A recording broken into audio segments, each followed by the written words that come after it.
नमस्कार साथियों, स्वागत है आप सभी का स्मार्ट क्लास कॉल एग्जाम पर। अभी हम ऑल स्टेट पीसीएस में पूछे जाने वाले पेपर 1 के बारे में डिस्कशन कर रहे हैं। आज का हमारा टॉपिक है मुगल वंश। ये हमारा 1526 से 1857 तक का काल जो है हमारा मुगल वंश है और मुगल डायनेस्टी है। इसके बारे में हम लोग डिस्कशन करेंगे। सबसे पहले जानेंगे जहीरुद्दीन मोहम्मद बाबर के बारे में, जिसको हम सामान्यतः बाबर के नाम से जानते हैं। मुगल साम्राज्य का संस्थापक बाबर था। इसका जन्म फरगना में 1483 ईस्वी में हुआ था। बाबर पितृवंश की ओर से तैमूर वंश का 52वां एवं मातृवंश की ओर से चंगेज खां का 14वां वंशज था। 1494 में उमर शेख मिर्जा की मृत्यु के बाद यह फरगना का शासक बना। फरगना की राजधानी अंदीजान थी। फरगना की राजधानी क्या थी साथियों? अंदीजान थी। 1507 ईस्वी में इसने बादशाह की उपाधि धारण की। अब बाबर के जो भारतीय अभियान था इसके बारे में जानेंगे। मध्य एशिया की राजनीति की असफलता ने बाबर को भारत में आक्रमण करने के लिए प्रेरित किया। बाबर पानीपत के प्रथम युद्ध के पहले भारत पर 4 बार अभियान किया। प्रथम अभियान 1519 ईस्वी में हुआ, जब इसने सीमा के 2 स्थान बाजौर और भेरा को जीत लिया। और बाजौर के युद्ध में ही बाबर ने सबसे पहले तोपों का प्रयोग किया। दूसरा अभियान भी 1519 ईस्वी में हुआ, जब इसने पेशावर को जीता।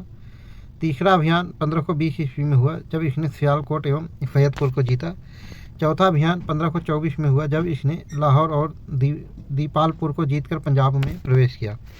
पानीपत का पहला युद्ध जो 21 अप्रैल 1526 को हुआ था, इसके बारे में जानेंगे। 1525 ईस्वी में पंजाब पर अधिकार करने के बाद बाबर दिल्ली की ओर प्रस्थान किया। इसकी सूचना पाकर इब्राहिम लोदी भी पानीपत की ओर प्रस्थान किया। 21 अप्रैल को पानीपत के मैदान में युद्ध हुआ। इसमें इब्राहिम लोदी पराजित हुआ और मारा गया। यह युद्ध के बाद लोदी वंश का अंत हुआ और इस युद्ध के बाद लोदी वंश का अंत हो गया और मुगल वंश की स्थापना हुई। इस युद्ध में पहली बार बाबर ने तुलगमा युद्ध नीति के साथ तोपों का प्रयोग किया। तुलगमा नीति एक चक्रव्यूह की तरह नीति होती थी। इसके बाद बाबर ने दिल्ली और आगरा पर अधिकार कर लिया। खानवा का युद्ध 1527 ईस्वी।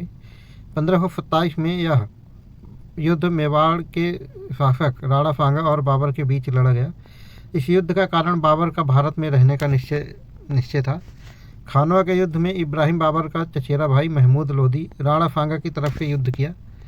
बाबर ने अपनी सेना का मनोबल बढ़ाने के लिए जिहाद का नारा दिया। जिहाद यानी कि धर्म युद्ध का नारा दिया इसने। इस युद्ध में बाबर विजय हुआ और गाजी की उपाधि धारण की। उसके बाद चंदेरी का युद्ध 1528 ईस्वी में लड़ा। यह युद्ध चंदेरी के शासक मेदिनी राय तथा बाबर के बीच लड़ा गया। इस युद्ध में मेदिनी राय पराजित हुआ और चंदेरी पर बाबर का अधिकार हो गया। इस युद्ध में शेर खां बाबर की तरफ से भाग लिया था। घाघरा का युद्ध 1529 ईस्वी। यह युद्ध बाबर और इब्राहिम लोदी के चचेरे भाई महमूद लोदी के बीच लड़ा गया। महमूद लोदी इस युद्ध में पराजित हुआ और भाग गया। मध्यकालीन भारत का यह पहला युद्ध था जो जल और स्थल दोनों में लड़ा गया। भारत में बाबर की सफलता का मुख्य कारण उसका तोपखाना था। बाबर भारत का पहला मुस्लिम शासक था जिसने बादशाह की उपाधि धारण की।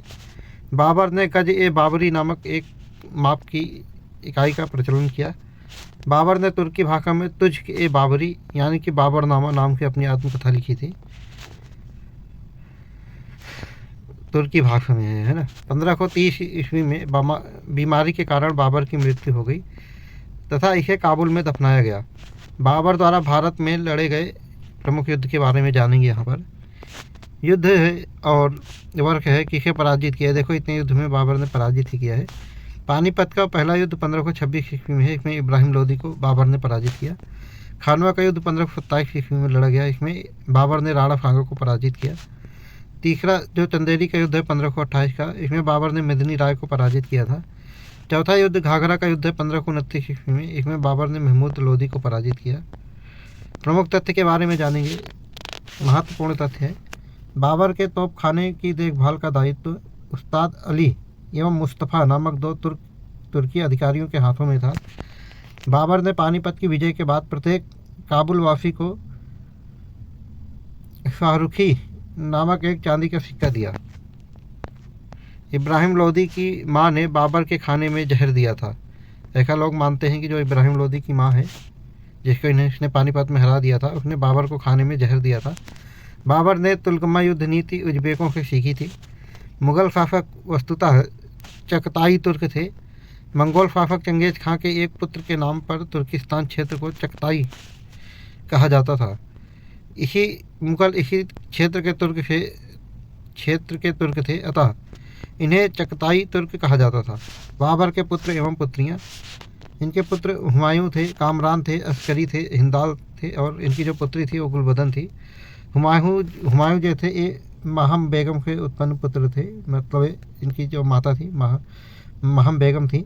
कामरान की माता गुलरुख बेगम थी और अस्करी की जो माता थी ये भी गुलरुख बेगम थी और हिंदाल की जो माता थी ये दिलदार बेगम थी। और गुलबदन जो इनकी पुत्री थी उनकी भी माता दिलदार बेगम थी, यानी कि हिंदाल और गुलबदन की माता दिलदार बेगम थी। अस्करी की माता गुलरुख बेगम थी, अस्करी और कामरान की माता गुलरुख बेगम थी और बाबर की माता जो थी महम बेगम थी। और इसमें अस्करी जो है हुमायूं के साथ में रहता है, बाकी लोग इससे लड़ाई करते हैं।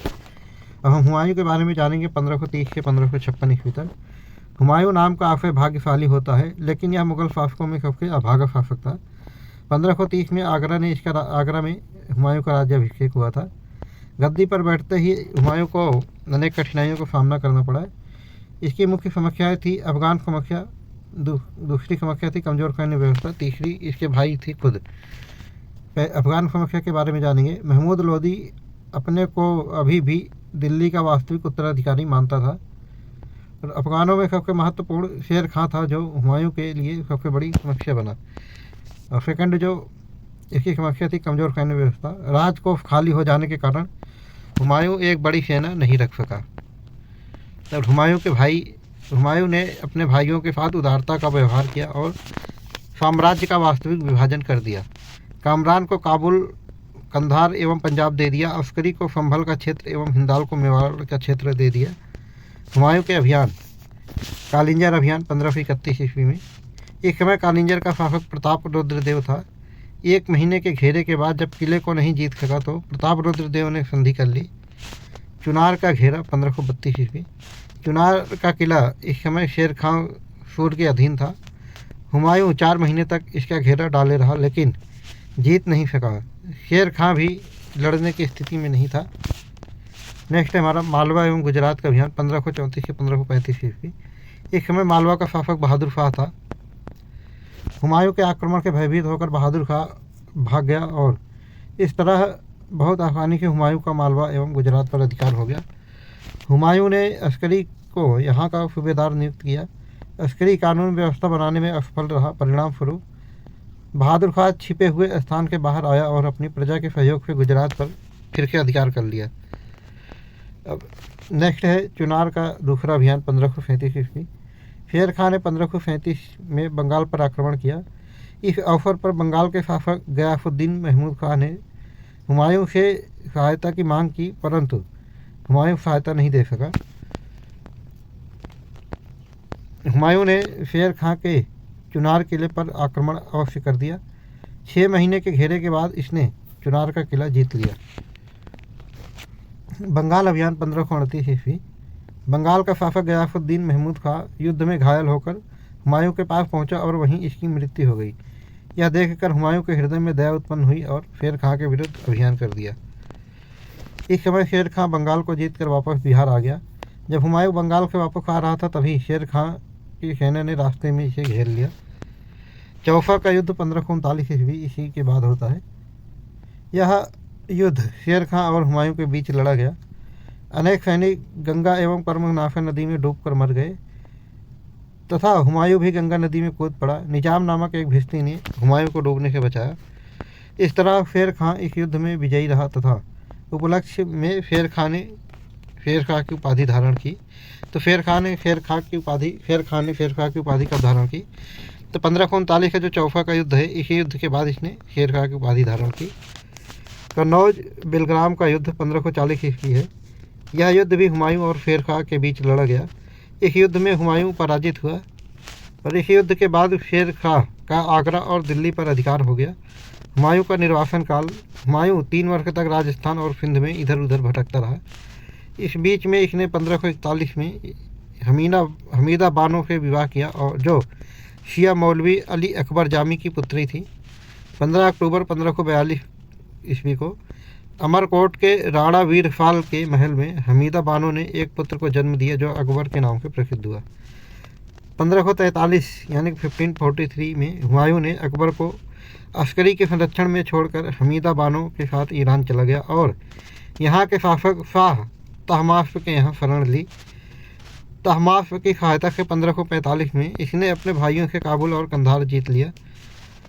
नेक्स्ट है मच्छीवाड़ का युद्ध 1555 ईस्वी। यह युद्ध हुमायूं और अफगान शासक इब्राहिम फूर द्वारा भेजी सेना के बीच लड़ा। इस युद्ध में हुमायूं विजयी रहा। नेक्स्ट है सरहिंद का युद्ध 1555 ईस्वी। यह युद्ध हुमायूं और सिकंदर फूर के बीच लड़ा गया। इसमें सिकंदर फूर पराजित हुआ और भाग गया। सरहिंद विजय का श्रेय हुमायूं ने अकबर को दिया। 15 जनवरी 1556 ईस्वी में जब यह यानी हुमायूं अपने पुस्तकालय की सीढ़ियों से उतर रहा था तभी सीढ़ियों से गिरा और इसकी मृत्यु हो गई। लेन पूल एक जो है फिलोसफर थे या राइटर थे उस समय के, इन्होंने कहा है या लिखा है कि हुमायूं जीवन भर लुढ़कता रहा और अंत में लुढ़क कर इसकी मृत्यु हो गई। हुमायूं द्वारा लड़े गए प्रमुख युद्ध सबसे पहले है 1531 ईस्वी में कालिंजर का युद्ध। इसमें युद्ध प्रतापरुद्र देव के साथ हुआ। इसमें संधि हो गई। फिर दूसरा 1532 का युद्ध है दोहरा का युद्ध। ये महमूद लोदी के साथ लड़ा गया। इसमें हुमायूं विजयी रहा यानी कि जीत गया। फिर तीसरा युद्ध 1532 ईस्वी में ही है चुनार का युद्ध है। ये शेर खां के साथ लड़ा गया। इसमें संधि हो गई। फिर चौथा युद्ध इसका 1539 ईस्वी का है चौफा का युद्ध। ये भी शेर खां के साथ लड़ा गया था। इसमें हुमायूं हार गया और इसी युद्ध में शेर खां ने शेर खां की उपाधि धारण की। फिर 1540 ईस्वी में कन्नौज या बिलग्राम का युद्ध है और ये शेर खां फूरी के साथ लड़ा गया और इसमें भी हुमायूं हार गया।